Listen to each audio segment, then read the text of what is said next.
There's a card that has received a lot of hate lately, and, well, I say lately, it's actually been over the last few years, and I think I'm starting to actually come around on the card a little bit, and that card is Phyrexian Arena. Now, if you have never used Phyrexian Arena before, the card is a pretty simple one. At the beginning of your upkeep, draw a card and lose a life. Now, most criticisms for this card have been that you do not get the cards immediately, and that it's very slow, and that it can be killed, and I'm gonna go ahead and say that if somebody is spending mana to blow up my Phyrexian Arena and spending a card to do so, instead of actually blowing up something on my board that matters for my strategy, I'm not super upset about that. I feel like the better you get at deck making, the stronger cards like Phyrexian Arena are. And I know this is in stark contrast to things that I've said over the years, but honestly, looking at the card, I see that we've got this and Call of the Ring and cards like Bloodgift Demon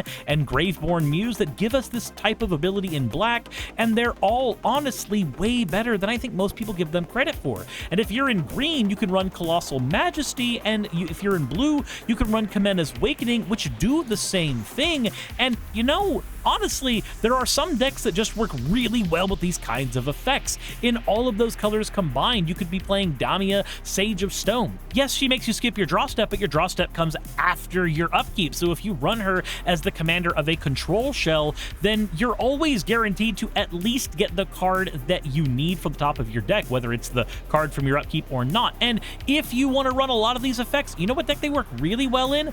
Alayla, Artful Provocateur. Every single time you play one of these enchantments that draws you a ton of cards over the course of the game, you get a 1/1 blue fairy that gets to punch your opponents over and over again.